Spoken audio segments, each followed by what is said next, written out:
Bienvenidos a todos una vez más a su canal Desde la Mirada Weisberg. Estoy aquí con Miriam. Miriam, muy buen día. Es un gusto estar con ustedes. El día de hoy traemos un tema muy importante, puesto que el pasado 20 y 30 de octubre, 29, el pasado 29 y 30 de octubre se llevó a cabo la cumbre del Grupo de los 20. Para los que no sepan de este tema, el día de hoy va a estar muy interesante, puesto que esto converge al planeta y a México como parte importante de ellos. Veamos. Ay, gracias. Yo sigo agradeciendo la oportunidad que la vida me da de hablar con ustedes y quisiera hoy precisamente empezar a hablar de todo lo que sí es nuestro país, de todo lo que sí es México, de todo lo que hemos crecido, de todo lo que hemos logrado. Y una de esas cosas es precisamente pertenecer al grupo de los 20, que también se conoce como G20. Normalmente cuando yo hablo de algún tema, cuando doy clases o pláticas en la universidad, me gusta irme a los antecedentes porque eso explica lo que estamos viviendo. Y para ello también, como ya saben, tengo fijación por los términos. Entonces, de repente aquí tengo mi acordeón para cuando no me acuerdo de alguna palabra. Y resulta que voy a empezar por hablar de lo que es la hegemonía. Se habla mucho de la hegemonía y el grupo hegemónico y las actitudes hegemónicas. Y entonces voy a tratar de decir lo que encontré que es la hegemonía y que se entiende como una situación de influencia que se muestra a varios niveles y ámbitos de la vida, tanto de un país como de una sociedad de países.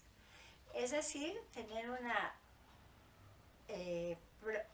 preeminencia o supremacía, llamémosle así, tanto a nivel económico como político, social, cultural, militar y puede hasta llegar a ser religioso. Y en ese sentido, así como hay hegemonía en un país, también lo hay en un grupo de países. Y resulta que precisamente ese es el antecedente del G20. Un grupo de países que se habían reunido, que se conoce como el G7 y que son los países que verdaderamente tienen la hegemonía en todos los aspectos que acabo de decir en el mundo.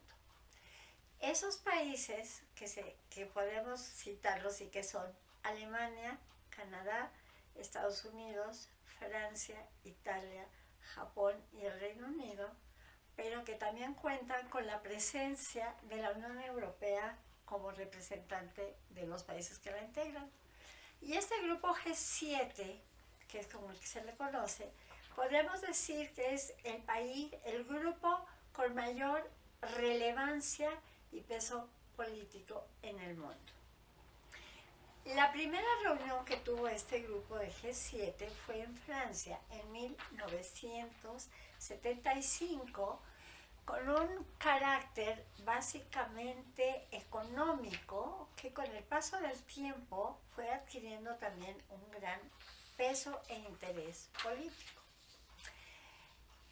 Para 1992 se decidió incluir a Rusia a que formara parte de este grupo y primero se llamaba, es que son muy chistosas, era G7 más 1 y luego ya fue G8. Y esto se dio a partir de 1998, les digo, rebautizándose el grupo como el G8 y fue, creo que en el 2014, que debido a la acción de Rusia de anexarse Crimea de Ucrania, que fue expulsada Rusia de lo que se conoce ahora nuevamente como el grupo G7.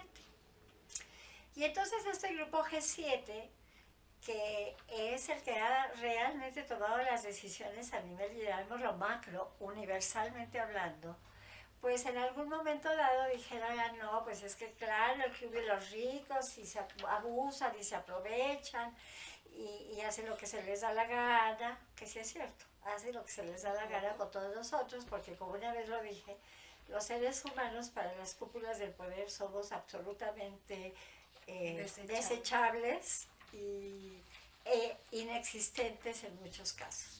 El caso es que precisamente con esto de que somos los ricos, entonces como para darle un poquito de suavidad al asunto, decidieron en 1999 tomar en cuenta que había habido toda una serie de crisis mundiales e incluir a una serie de países que se les conoce como países emergentes para que se incluyeran en un grupo que se iba a llamar el Grupo de los 20 y que ahora se conoce como el G20. Y entonces resulta que este grupo se funda el 26 de septiembre de 1999 y empieza a actuar con 19 países más la Unión Europea. Y esos 19 países son Alemania, Arabia Saudita, Argentina, Australia, Brasil, Canadá, China, Corea del Sur, Estados Unidos, Francia, Italia, India, Indonesia, Japón, México, el Reino Unido, Rusia, Sudáfrica y Turquía. Y repito, la Unión Europea también como parte representativa de los países que la conforman. Este grupo G20 equivale al 66% de la población mundial, porque ni más ni menos que está China y la India, que solo ellos dos creo que tienen más de la cuarta parte de la población mundial. China es el país con mayor población y la India es el segundo. Y entonces se convierte, como les digo, en el 66% de la población mundial, pero además estos 20 países se puede considerar que manejan cerca del 85% del Producto Interno Bruto Mundial. Y entonces, para seguir con mi costumbre de explicar los términos, pensando que muchas de las personas que me escuchan no tienen idea de muchas cosas que se dicen, empezaré por explicar qué quiere decir Producto Interno Bruto, porque esa es la manera en que se expresan de si avanzamos o no como país y dicen, es que nuestro Producto Interno Bruto ya es del 2% y ahora es del 3%, no, y ya bajamos al 1%. Bueno, el Producto Interno Bruto quiere decir la suma de todos los bienes y servicios que produce un país o una economía, ya sea por empresas nacionales o empresas que no sean nacionales, extranjeras, pero que están produciendo en el país. Es decir, la suma de todos los bienes y servicios que se producen en el territorio de México durante un tiempo determinado que generalmente es un año. Y también vinculado al Producto Interno Bruto voy a explicar lo que es la inflación, porque también ya salió de que estamos con el 6% de inflación y decimos, ¿y eso con qué se come? Pues nada más y nada menos que la inflación se refiere a que en la medida en que la inflación aumenta, el poder adquisitivo de cada individuo disminuye. Esto quiere decir que los bienes en el mercado van adquiriendo un precio tal, de acuerdo a la inflación, que impiden que mi dinero me permita adquirir ese mismo bien si la inflación aumenta. Actualmente parece ser, esto se dijo hace tal vez 2 semanas, estábamos a más o menos un promedio de 6% de inflación en este país, lo cual quiere decir que es muy alta y equivale a que los precios han subido. Por lo tanto, si antes yo compraba con $1 una tortilla, ahora necesito 2 o 3 o 6. Eso es lo que se refiere a la inflación. Y obviamente, ¿qué es eso de país emergente? Porque somos un país emergente. Y cuando ustedes escuchan que se dice que somos el país número 14 dentro de los 196 países que conformamos el sistema mundial, quiere decir que estamos mejor que la mayoría de los países en lo que se refiere a sus niveles económicos, sociales y políticos supuestamente.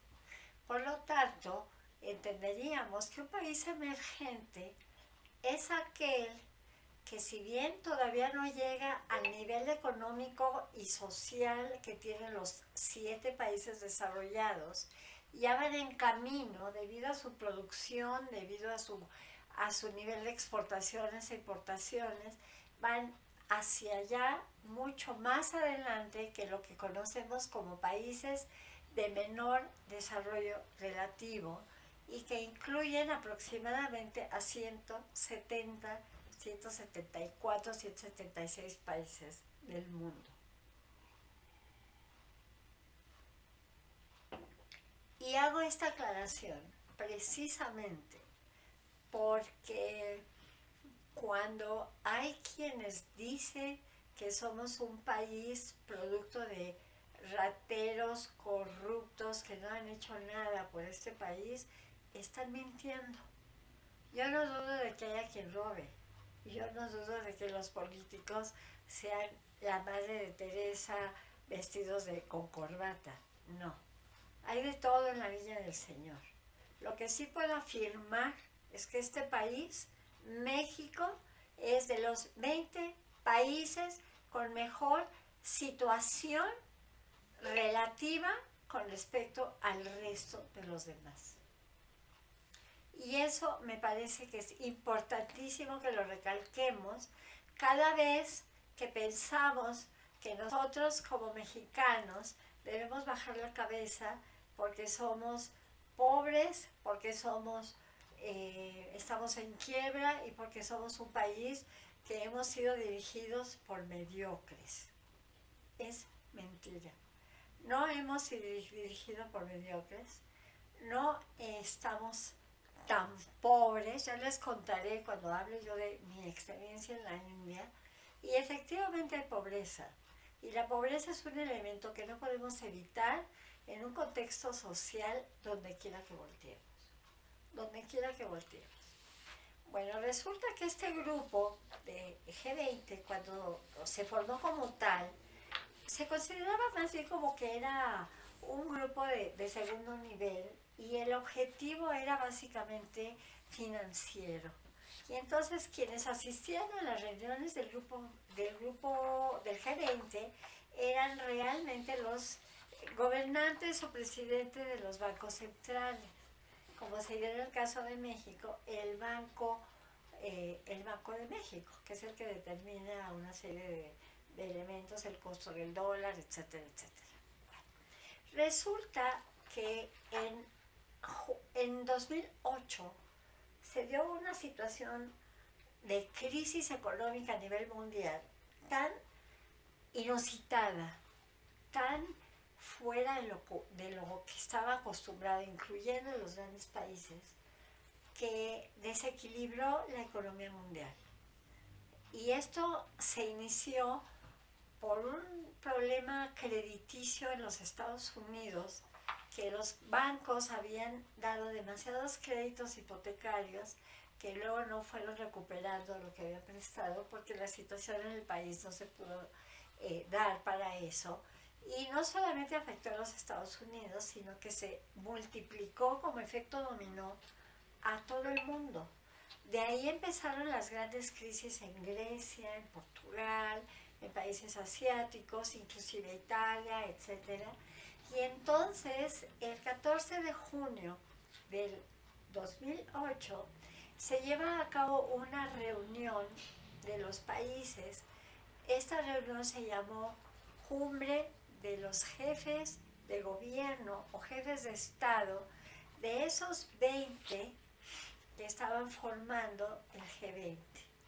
Y en esta reunión de jefes de Estado, que ahora se llama Cumbre de los Líderes del G20, que terminó antier, nosotros grabamos los lunes y ustedes los escuchan los jueves. Claro. Bueno, volviendo al tema, resulta que a raíz de esta crisis económica que se dio a nivel internacional, en el 2008 se reúnen ya los líderes de los países del G20, no nada más los gobernantes de los bancos.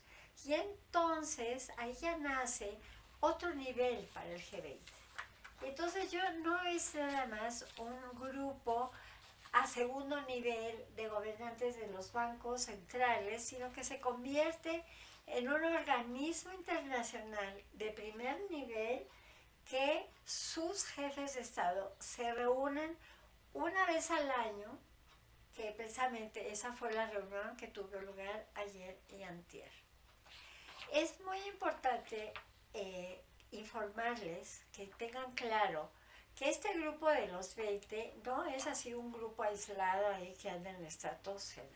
Es un grupo de países que también cuenta con la participación de organismos a nivel internacional, mundial, y a nivel internacional regional.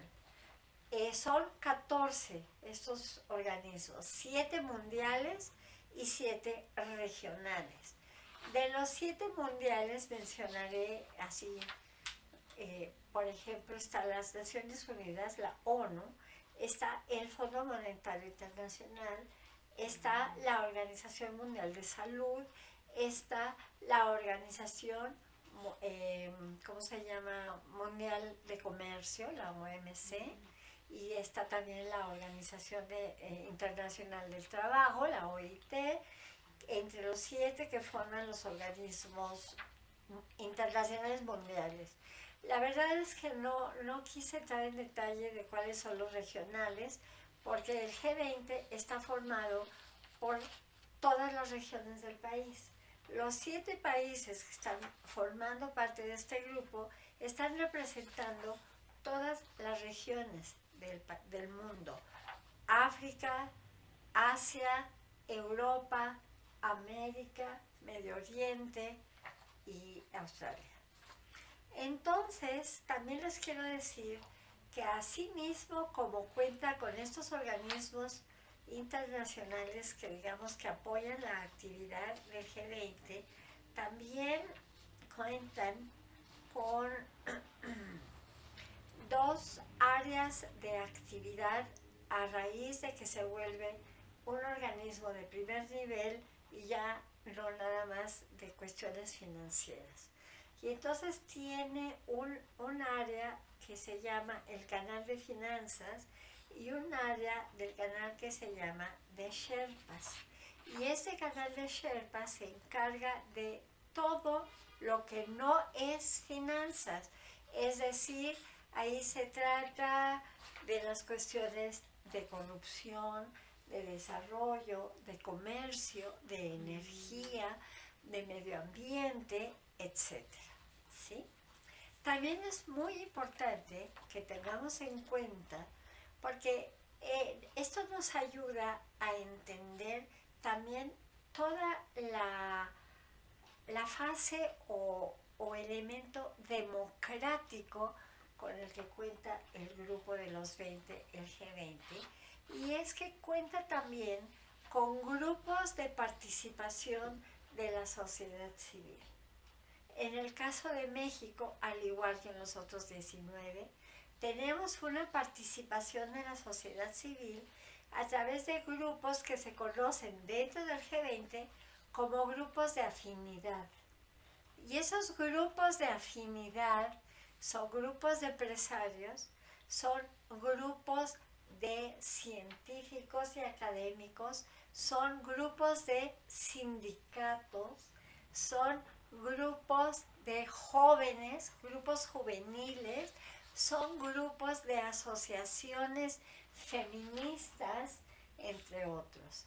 Y entonces esto es muy importante destacarlo porque esto nos permite tener una idea más clara de que este grupo de los 20 no es un grupo que pretende abusar de sus pueblos para hacerse más ricos. Eso sí lo hacen, pero no dentro del G20.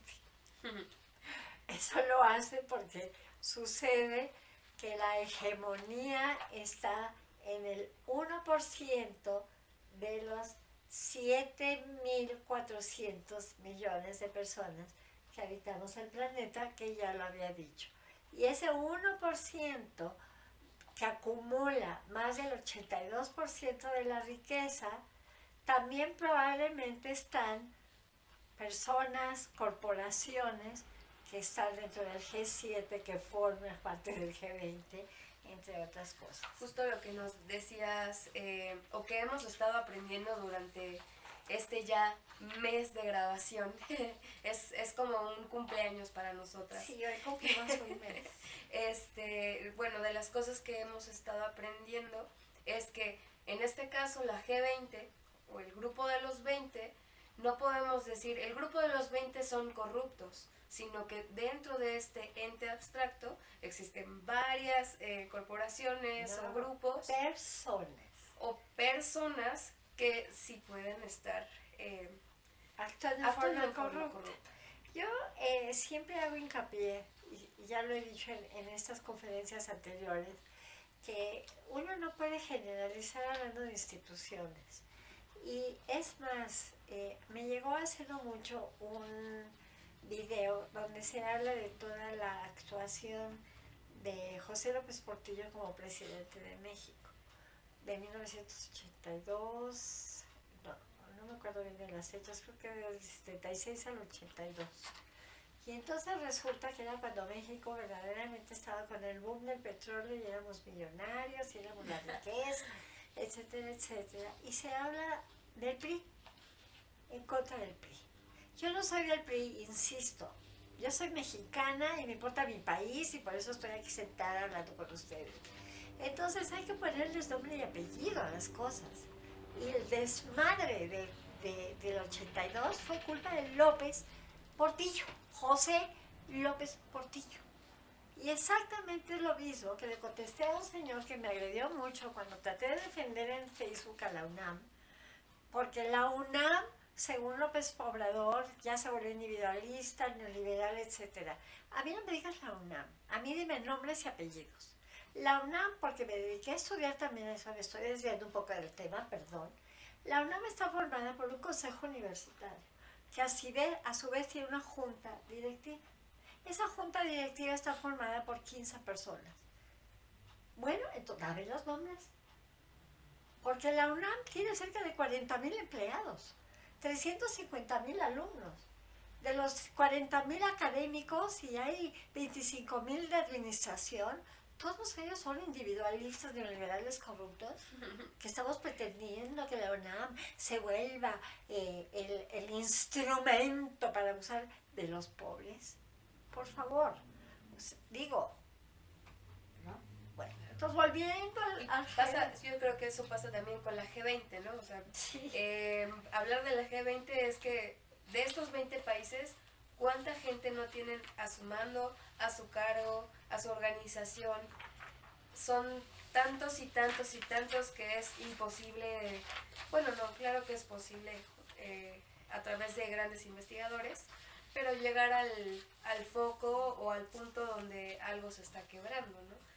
Y entre ellos, pues varios protegidos. ¿Y qué consideras protegidos? Pues de esas personas que posiblemente están siendo corruptos, pero pues se vuelve, como decías hace un momento, como en efecto dominó, uno tiene que ver con el otro y bueno, es mejor cubrir una cosa con otra. Exacto. Es para mí esencial que hablemos de individuos, que hablemos de personas y no que hablemos de organismos. Porque como lo dije también la vez pasada, todo se puede corregir. Lo que está mal se corrige. Se puede, si se quiere. Y entonces todo es perfectible. Y entonces ya nada más para terminar con lo que se refiere al G20 que tuvo su reunión, les digo, ya en Etienne, ¿cuáles fueron las conclusiones a las que se llegaron? Que también es muy importante tomarlas en cuenta. Oye, Miriam, antes de que nos digas las conclusiones, recuerdo que en algún momento me habías comentado que México tiene un papel importante a nivel seguridad, o que él es el encargado de la seguridad mundial. Sí, que es como el que fue elegido a nivel, no sé si anual. No. Estoy... Ay, mi vida. No. Eso se refiere al Consejo de Seguridad de las Naciones Unidas, que actualmente México forma parte del grupo del que dirige el Consejo de Seguridad y tiene la presidencia, que es un tema que voy a tratar dentro de 15 días. Muy bien. Que son las Naciones Unidas, ¿no? Creo que era muy importante. Bueno, hablando de los G20, dije, bueno, que quizá esto sea importante para todos los que nos ven semana con semana, porque son cosas que la mayoría no sabemos y que creo que es muy importante echarle un ojo. Esa es la intención, precisamente para mí. Erika es el punto de referencia más importante porque es una chica de 27 años con interés hacia su país que quiere saber. Y entonces esa es la idea. Tú tienes preguntas, tienes confusiones, algunas tal vez tenga yo una respuesta, no de todas, pero en lo que se refiere al G20, y para terminar precisamente, las conclusiones a las que se llegaron fueron, primero, que tenían que tener un poco más de atención hacia la cuestión de las vacunas y entonces procurar que esas famosas vacunas de las que tanto se hablan llegara por lo menos al 70% de la población mundial para junio o julio del 2022. Y una de las maneras en que pretenden hacerlo es porque además de que decidieron de que las empresas transnacionales paguen un impuesto y que ese impuesto se incremente en un 15% para lograr obtener los recursos necesarios a través del G20, digamos, de una política del G20 que obviamente se va a distribuir. Más o menos, creo que hablaban de 100,000 millones de dólares para ayudar a lo que ellos conocen como cadenas de suministros globales, porque aquí de todo usan siglas, la CDS, y que esto precisamente incluye aumentar al 70% a la población mundial que debe estar vacunada para el 2022, a ayudar a la alimentación de todos los países de menor desarrollo relativo y también a colaborar en todo lo que se refiere al apoyo de las decisiones que se tomen en el COP26 del que hablaremos el próximo jueves sobre el cambio climático.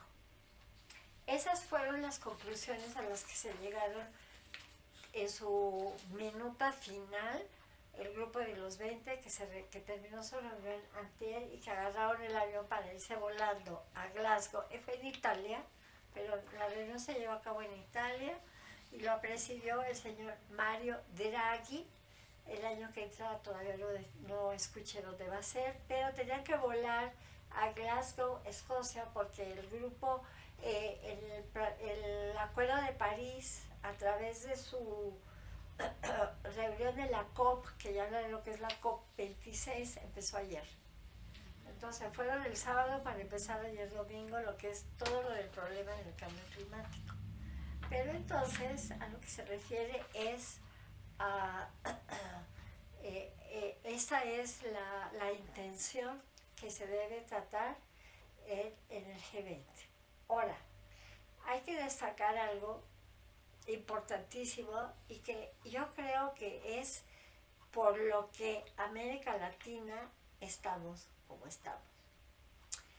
Si se dan cuenta, regionalmente hablando, hay 3 países en el G20 de América Latina que son Argentina, Brasil y México.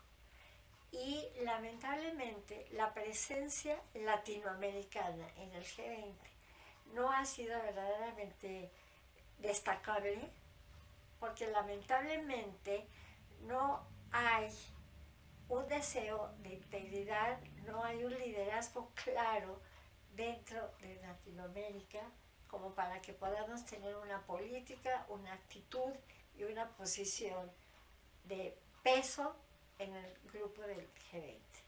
Lamentablemente México en este momento no tiene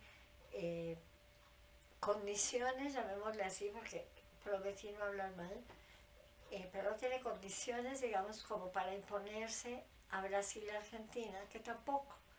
Brasil está pasando por un momento muy difícil por tener también un presidente populista que ya va de derecha, porque en algún momento alguien me explicará lo maldito de la derecha, lo maravilloso de la izquierda, pero bueno, y tiene muchos problemas, sobre todo por la pandemia, que obviamente Bolsonaro no ha sabido enfrentarlo, aquí tampoco y en Argentina tampoco. Entonces, los 3 países que seguimos siendo del G20 y que seguimos siendo en alguna medida emergentes en la zona latinoamericana, no hemos podido lograr una presencia determinante a la hora de reunirnos. Y esto se los digo porque en el periódico se dicen muchas cosas. Por ejemplo, ahora sí voy a hablar mal, ayer leí que la conclusión a la que se llegó de que se debe aumentar al 70% de acceso a las vacunas es idea del señor Ebrard. Pues no es cierto. Fue de Ebrard y fue de otros tantos que estaban ahí en el G20. No fue una iniciativa de México, ni se le considera una iniciativa. No se mencionó así, punto. Y entonces me parece importante en ese sentido mencionarlo. Lo que sí es importante mencionar, destacar e insisto, es que tenemos un país que está dentro de los 20 mejores países del mundo. Y mi frase, al que le duela, que se sobe, porque esa es la realidad de México. Y tenemos que voltear a ver, insisto, en lo bueno, maravilloso, positivo que existe en un país como el nuestro de 126 millones de habitantes, que yo puedo poner las manos en el fuego, que su mayoría no es corrupta, no es agresiva, no es conformista, es probablemente la gran mayoría clase media y no es ningún pecado, insisto, en desear vivir mejor. Y tan, tan. Y tan, dice Miriam. Pues sí, esto ha sido todo por hoy, amigos. Esto es todo el día de hoy. Estamos muy contentas de compartir con ustedes y pues yo quería hacer hincapié en cuanto a, ya hablamos de la parte política y económica, no olvidemos que acaba de pasar algo culturalmente hermoso y que nos ha sido reconocido a nivel internacional desde hace ya tantos años, no solo desde hace 500, desde que llegó España a México, sino que en México y en el Anáhuac celebramos el 1 y 2 como el día de nuestros muertos, y esto se ve en todas partes del mundo. Así que pues es una invitación a todos a recordar ser dignos y orgullosos de nuestras raíces y porque de nuestras somos culturas. Admirados, a propósito, en el mundo entero de la manera en que vemos, enfocamos y celebramos a la muerte, con colorido, con vivencia, con comida, con todo lo positivo que como mexicanos tenemos. Gracias, espero sus comentarios, suscríbanse. Claro, si cuentan ustedes con otra información o les gustaría compartir sus dudas, sus comentarios, no olviden suscribirse al canal, darle ahí a la campanita para sus notificaciones y estaremos al pendiente de todos ustedes. Muchísimas gracias y que sigan teniendo una excelente vida. Hasta luego.